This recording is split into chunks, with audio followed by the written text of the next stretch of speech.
Hubungan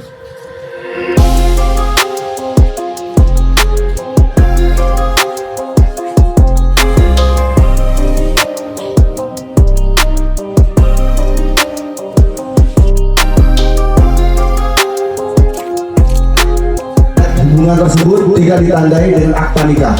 Jadi saya tegaskan di sini, hubungan yang bersangkutan adalah hubungan suami istri yang belum sah.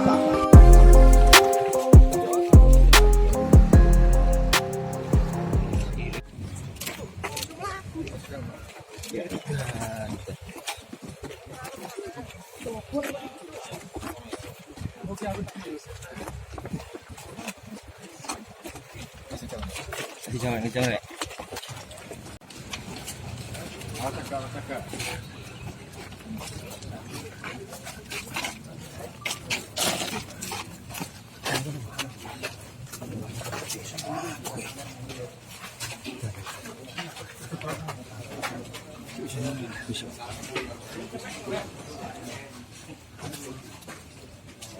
Sing rapi tak cuma kita rapi, sing rapi itu tak cuma resto. Saya rapi tak cuma kayak anak kembar telu. Oh ya kalau bercanda ini lah, boleh. Tak tangkap ya. Baik rekan-rekan sekalian, pada siang hari ini saya izin menyampaikan sebuah rilis terkait dengan pengungkapan perkara dengan persangkaan pasal 340 dan atau 338 yang diawali dari penemuan oleh seorang warga berinisial S di wilayah Pacet yang menemukan potongan kaki sebelah kiri. Saya ulangi, potongan telapak kaki sebelah kiri. Ini kalau saya jelaskan panjang lebar ke depan.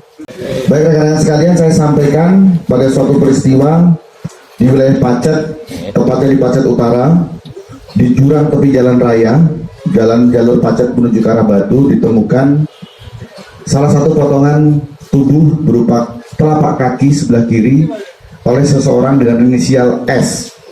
Kemudian dilaporkan ke Polsek Pacet, kemudian Polsek Pacet melaporkan kepada saya dan kami melaksanakan investigasi segera dengan mengumpulkan tim dan menuju ke TKP.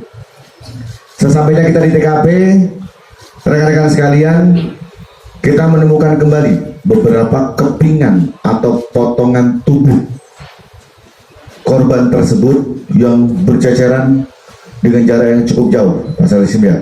Ada yang 50 meter, ada yang 100 meter. Dan akhirnya kami konsolidasi untuk melaksanakan evaluasi di waktu yang bersamaan untuk melibatkan relawan mencari potongan tubuh yang lainnya, dan kami dapati. Dari potongan tersebut selanjutnya kita evaluasi dengan tim Inavis dan kita sepakati evaluasi berikutnya adalah memohon bantuan kepada Direktorat Samapta Polda Jawa Timur, yaitu memohon bantuan anjing pelacak. Dan dengan bantuan anjing pelacak itu tersebut selanjutnya kita menemukan di TKP sejumlah 76 potongan tubuh korban. Pakai identitas korban dengan inisial TAS yang beralamatkan di Desa Made, Kecamatan Lamongan, Kabupaten Lamongan. Korban adalah di status KTP adalah seorang pelajar, namun faktanya yang bersangkutan sudah lulus kuliah di salah satu universitas di Madura. Kemudian korban ini ternyata dengan hubungan diduga pelaku adalah menjalin asmara dan sudah menjalani kehidupan satu rumah belum dengan ikatan yang sah, terlepas dari peristiwa yang terjadi. Pada suatu ketika pelaku sedang melaksanakan aktivitas atau kegiatannya, kemudian pulang larut malam, dan sesampainya di kos-kosan tersebut di daerah Surabaya, hendak masuk ke rumah dikunci oleh korban. Kemudian menunggu sampai dengan 1 jam. Setelah 1 jam berikutnya ada dibukakan. Pada saat dibukakan dengan peristiwa yang sama, layaknya seorang wanita dalam kondisi yang marah dengan kosakata yang tidak pada umumnya. Dan hal itu sebenarnya sudah berulang sejak sebelum-sebelumnya. Kemudian Pelaku sedikit kewalahan dengan tuntutan ekonomi korban yang meminta gaya hidup dan seterusnya. Hal tersebutlah yang menjadi sebuah akumulasi akhirnya memicu cekcok di malam hari tersebut. Keterangan dari pelaku tidak banyak bicara. Begitu dibukakan pintu, korban naik ke atas ke lantai 2 dan pelaku menuju ke dapur mengambil sebuah pisau yang ditusukkan di bagian leher yang mengakibatkan hilangnya nyawa korban. Selanjutnya dilakukan peristiwa keji di kamar mandi dengan memotong-motong tubuh korban dan memisahkan bagian daging dan tulang. Kemudian di TKP kita menemukan potongan bagian kepala yang diletakkan di belakang lemari yang hendak dilakukan atau dimusnahkan oleh yang bersangkutan. Kemudian ada beberapa potongan yang sudah dilakukan pembuangan di hari tersebut di wilayah Pacet. Kita menemukan potongan tersebut berdasarkan laporan warga di tanggal 6 dan di tanggal 7-nya kami langsung melakukan penangkapan.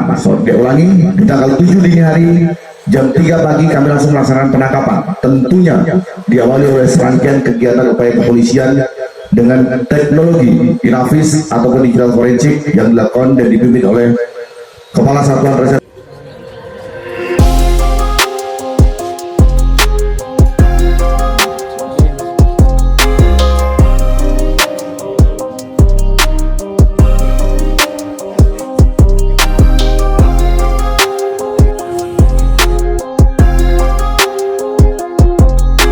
Aksinya sebenarnya di tanggal 31 Agustus 2025 sekira pukul 02 dini hari, karena dia pulang menunggu selama 1 jam.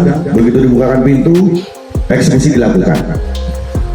Motif dari yang bersangkutan tentunya adalah diawali dengan motif asmara, melaksanakan kegiatan suami istri yang belum sah, kemudian tuntutan ekonomi, kemudian rasa kekesalan yang berlebihan sehingga terjadi peristiwa tersebut. Kemudian persangkaan pasal yang akan kami sangkakan pada yang bersangkutan adalah 340 dan atau 338. Artinya dia merencanakan peristiwa 338 ini dengan sebuah perencanaan sehingga kami mainkan pasal 340 dengan ancaman hukuman minimal seumur hidup dan tidak menutup kemungkinan untuk mendapatkan hukuman yang setimpal tergantung vonis di pengadilan nanti. Selanjutnya dilaksanakan persidangan di pengadilan negeri Mojokerto. Demikian rekan-rekan, sebelum saya akhiri, bahwasanya yang bersangkutan pernah bekerja sebagai tukang jagal hewan. Jadi dia pernah bekerja sebagai tukang jagal hewan pada suatu ketika dalam momen kegiatan di mana dibutuhkan jagal hewan tersebut, dan dia pernah bekerja disebut. Adapun yang latar belakangnya dia melakukan tersebut adalah kekesalan yang berlebihan dengan omelan seorang korban, dengan tuntutan ekonomi yang tentunya semua ini diawali dari kehidupan suami istri yang belum sah sehingga berlarut-larut sampai dengan peristiwa yang terjadi. Berdasarkan keterangan korban, seorang wanita tersebut tidak dalam kondisi yang hamil. Demikian rekan-rekan. Ada lagi? Apakah memutilasi itu sengaja untuk menghilangkan bagian dari upaya yang bersangkutan memutilasi, membuang, memusnahkan, bahkan sementara masih menyimpan bagian tubuh tertentu untuk menghilangkan jejak, dan dia hendak melaksanakan kegiatan serupa seperti di Pacet menuju ke tempat-tempat lain, tapi sebelum terlaksana hubungan tersebut tidak ditandai dengan akta nikah. Jadi saya tegaskan di sini, hubungan yang bersangkutan adalah hubungan suami istri yang belum sah. nikah siri? Berdasarkan keterangan yang bersangkutan tidak juga dilakukan. Pak, kalau melihat kondisi korban yang sebegitunya, Pak, apakah ini tergolong yang paling keji begitu di Indonesia? 20 tahun saya jadi polisi, dari IDA sampai AKBP, baru kali ini saya lihat kerpihan potongan tubuh manusia diperlakukan layaknya hewan yang hendak digunakan santapan. Diperlakukan betul-betul menjadi kecil-kecil. Nanti kita bisa lihat dokumentasi barang bukti yang bisa sudah melihatkan. Terlampir di sini yang dia gunakan untuk menusuk adalah, silakan Pak Saja tolong diangkat, pisau. Yang dia gunakan untuk memecah-mecah tulang adalah pisau besar, dan yang dia gunakan untuk memotong bagian tubuh yang tidak bisa digunakan dengan pisau adalah dengan alat ini. dan dia memecahkan bagian-bagian kepala dengan menggunakan palu. Ini semua adalah serangkaian alat bukti yang bisa kita dapat di TKP. Bahkan pakaian dari korban masih kita jumpai. Potongan jenazah di pasir itu kan sebarannya cukup luas, Bunda. Bisa dijelaskan mungkin cara membuangnya pelaku itu seperti apa? Berdasarkan keterangan yang bersangkutan, membuang layaknya membuang kotoran. Sambil berjalan dibuang dan dilempar. Tapi ingat, tidak ada kejahatan yang tidak meninggalkan bekas. Pak, itu potongan dagingnya dimasukkan glansing atau seperti apa itu? Ditaruh di dalam tas, bahkan dibuang dicecer. Ini tas yang digunakan untuk naruh, sambil jalan dibuang, sambil jalan dibuang, sambil jalan dibuang. Dan ini tas yang dia gunakan untuk membawa potongan-potongan tubuh korban tersebut. Sekarang sedang berada di rumah sakit untuk kita laksanakan kegiatan forensik yang tentunya di kemudian waktu akan segera dikebumikan. Ada potongan tubuh yang belum ditemukan dan di lokasi dan Kita tunggu hasil forensik kedokteran untuk menyatukan kelebihan-kelebihan tersebut. Yang pasti sudah ibarat genteng, sudah pecah berkeping-keping seperti ini. Rekan-rekan sekalian. total ada berapa potongan tubuh, Pak? Total ada berapa potongan tubuh? Potongan tubuh bisa saya sampaikan. Ada yang masih tersimpan di rumah kos dan ada yang dibuang pada saat dini hari sebelum subuh dia lakukan. Dengan dia berjalan membuang sehingga ditemukannya ada yang 100 meter, ada yang 200 meter. Kami sedikit kesulitan, relawan kita libatkan, masyarakat kita libatkan, dan terakhir kami mohon bantuan ke Direktorat Samapta melalui kegiatan dari Direktorat Samapta yang memiliki anjing pelacak, dan dari situlah selanjutnya bisa ditemukan kepingan-kepingan dan kita bisa mendapatkan bagian tubuh tertentu yang bisa mengidentifikasi bahwasanya kepingan tersebut adalah milik saudara TAS tersebut. Pelaku dia sudah lulus kuliah dan saat sekarang ini dia bekerja sebagai serabutan. Kadang bekerja A, kadang bekerja B, kadang sampai larut malam. Ada upaya khusus nggak sih Pak dari pelaku supaya eksekusinya itu nggak didengar tetangganya gitu? Oh sudah, dia lakukan di kamar mandi sehingga tidak terdengar oleh tetangga sebelah rumah ataupun tetangga kos yang bersangkutan. Pelaku melaksanakan aktivitasnya seperti biasa. Dan dari tanggal 31 sampai dengan tanggal 6 ditemukan bagian tubuh dan 7 dini hari jam 3 kita lakukan pengungkapan. Dan selama itu dia tinggal di tempat yang sama. Demikian rekan-rekan yang dapat saya sampaikan dengan nuansa alam yang sangat luar biasa. Dan saya pastikan jangan jadikan pajak tempat terakhir untuk membuang. Silakan awal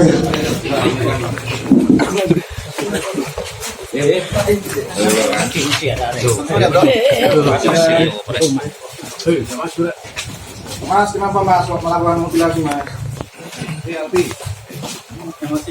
Pengeras suara.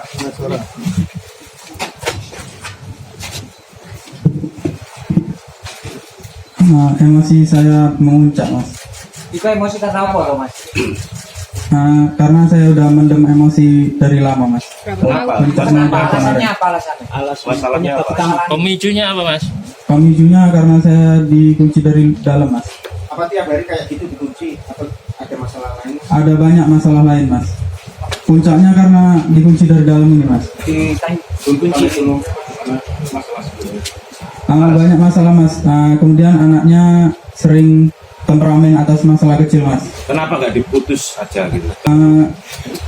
Ya Cinta. susah Mas. Mas selain dipacet di mana aja Mas? Dibuangnya Mas? Untuk potongannya Mas? Dari 2 titik Mas. Mana Mas? Yang mana Mas satunya? Mas Alfi, kenapa tega memutilasi? Kenapa Mas Alfi? Untuk keluarga saya mohon maaf yang sebesar-besarnya. Saya naik darah, emosi, kemudian ngeblank. Menyesal nggak Mas? Sangat menyesal Mas. Mas, kok tega memutilasi kenapa? Kok tega memutilasi kenapa?